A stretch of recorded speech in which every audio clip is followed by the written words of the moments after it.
Hey everybody, what's up? Welcome to the very first episode of the Illuminerdi's post-credits recap show. This one is going to be entitled WandaVision Weekly. My name is Richard Nebens. I am going to be your host for this ride through the Marvel Cinematic Universe. I am a writer here at the Illuminerdi. I do mostly Marvel exclusives, Marvel news. I do a little bit of DC and Star Wars too.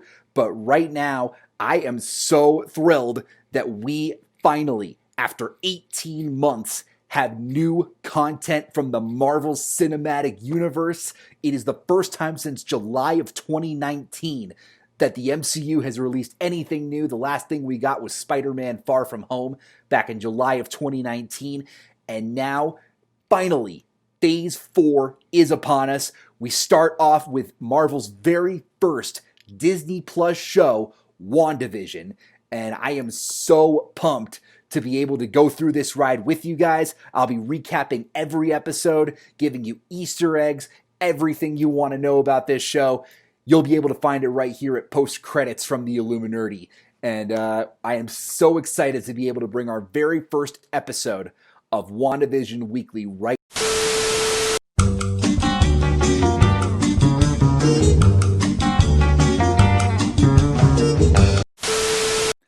So we start off this first episode with Wanda and Vision. After the events of Avengers Endgame, they are moving into a little town called Westview to start their newly married life together. Wanda's in a classic wedding dress, Vision's all tucked up and top hat and everything.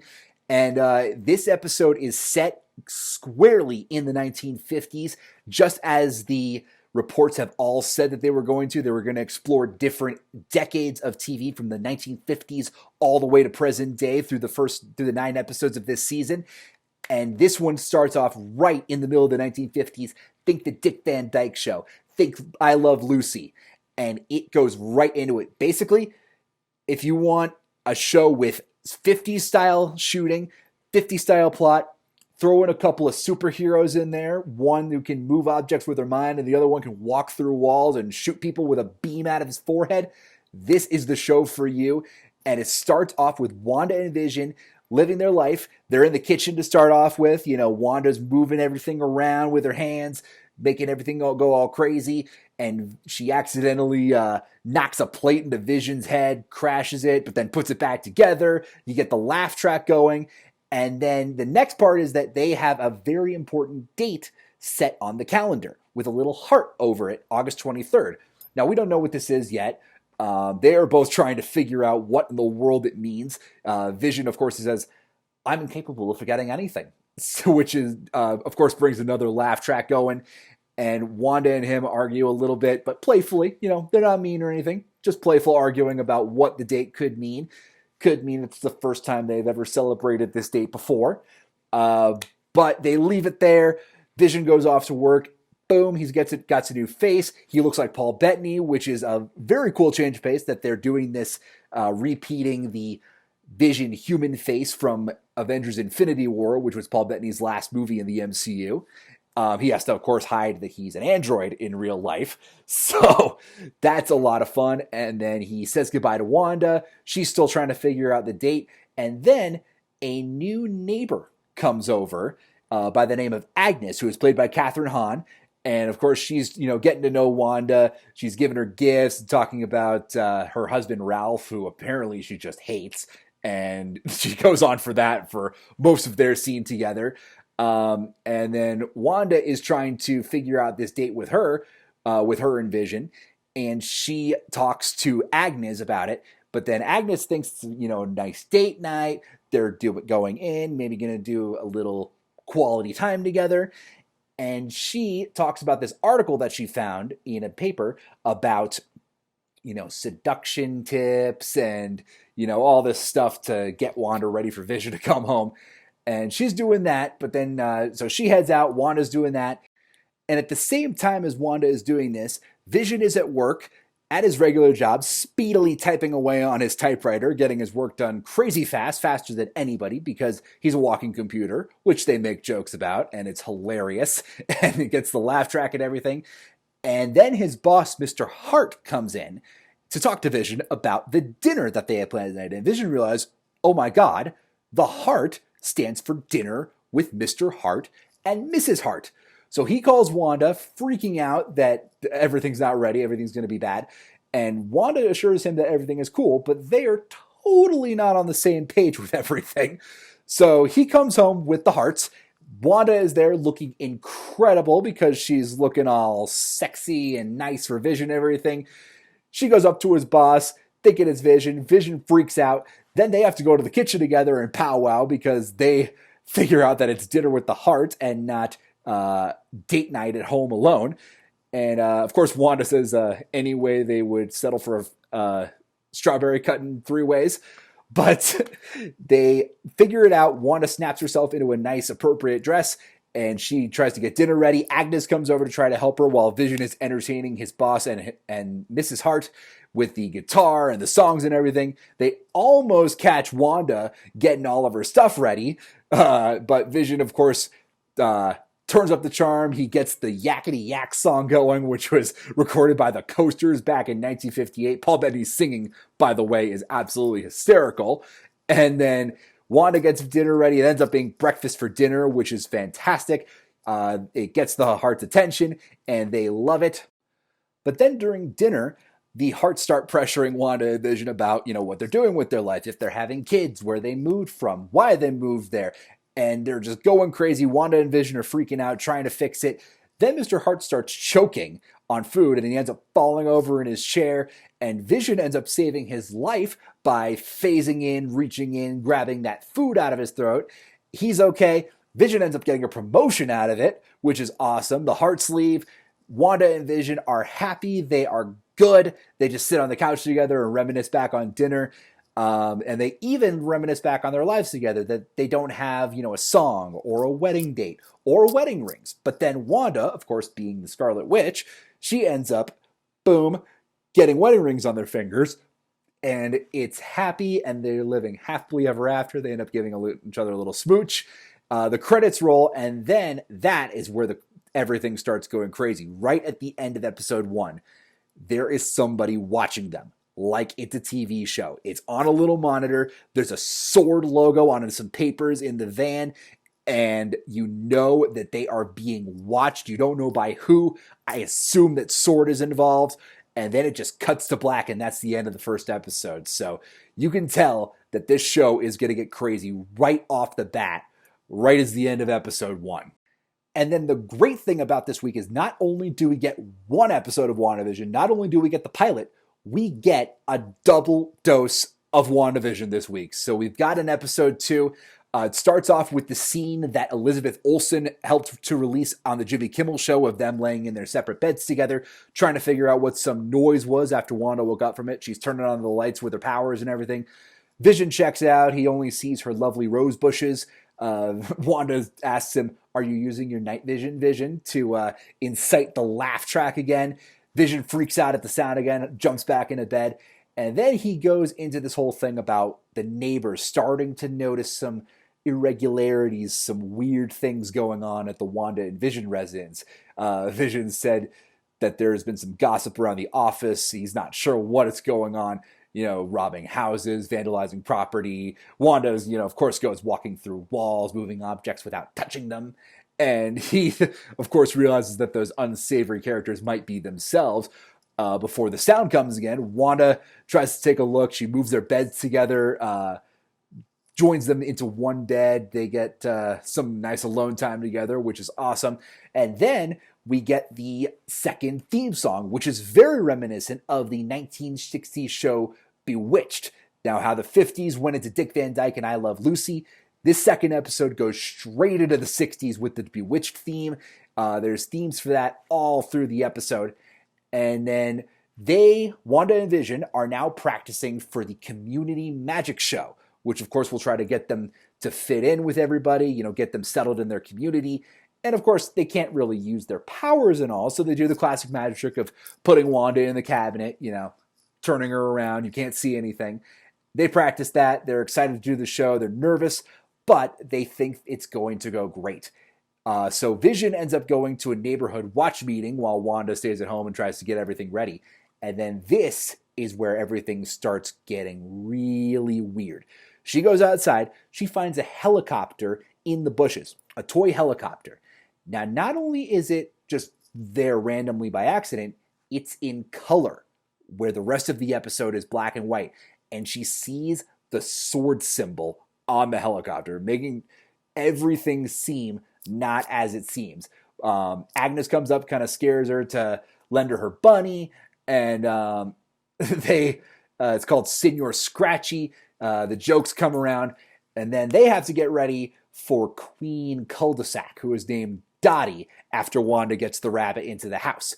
So they are getting ready for that. They're just trying to get Wanda to fit in as best possible. She's not, apparently dressed right. Agnes is trying to give her some friendly advice.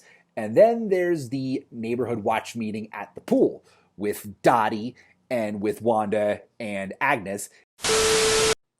So Dottie is trying to get this whole talent show, the community talent show, organized at this meeting at the pool.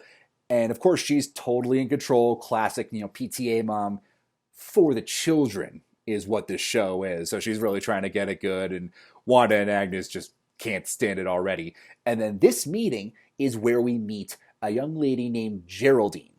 Now, everybody who's seen the casting for this show knows that Geraldine is not her real name, because it's Teyonah Parris, who is confirmed to be playing Monica Rambeau, who will go through WandaVision, and she will show up in Captain Marvel 2.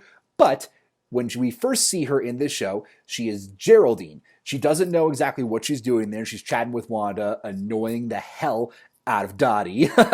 But she and Wanda seem to connect up a little bit. And then this meeting keeps going while at the same time, Vision is at the neighborhood watch meeting with Herb and his coworkers from work, trying to figure out all the unsavory stuff that's going on. That meeting, there's nothing really that important that goes on there, except for that Vision has a piece of gum, because it's apparently the thing that humans do.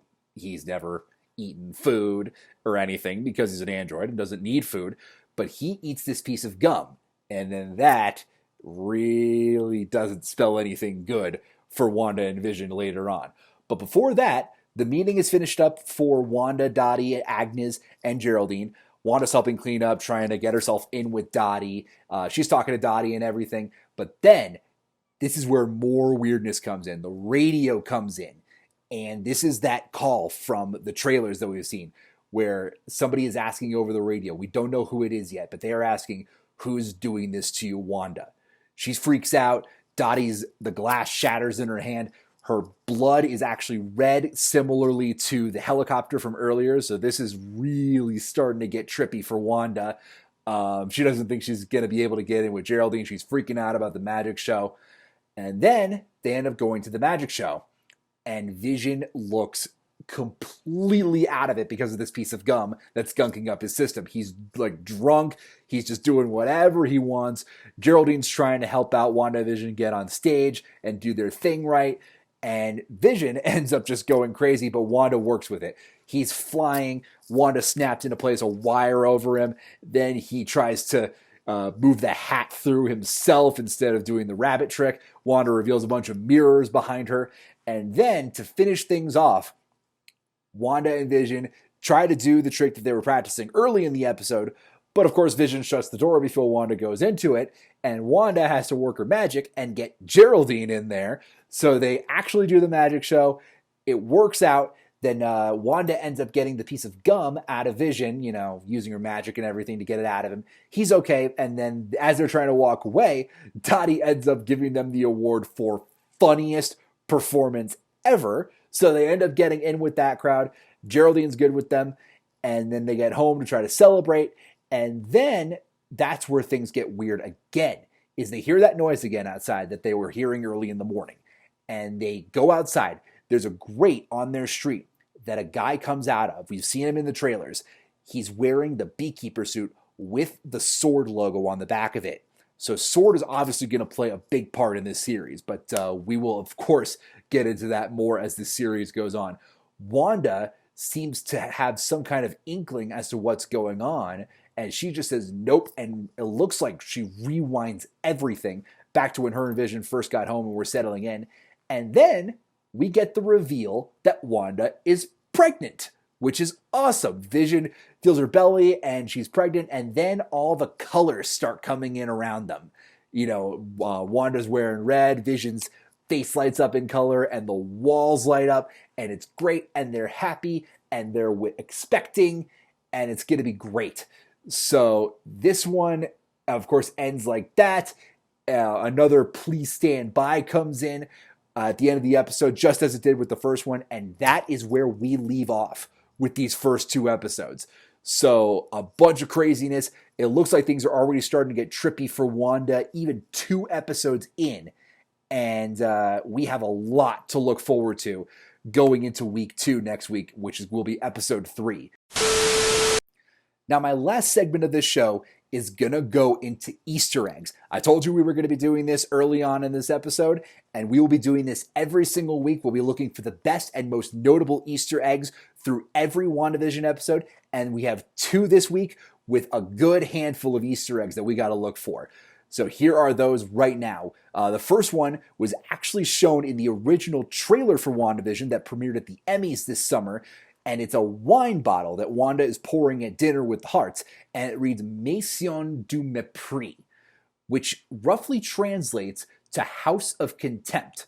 Now, this could also roughly translate in the Marvel world to House of M, which is one of Scarlet Witch's most notable runs through the comics.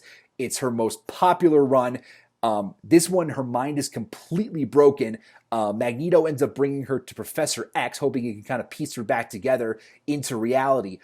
But in this one, when her mind drifts off, she can basically change reality at will anytime she wants, which could be a sign of things to come as WandaVision progresses along, especially with those 2 little instances where things turned into color and where it went fully into color at the end.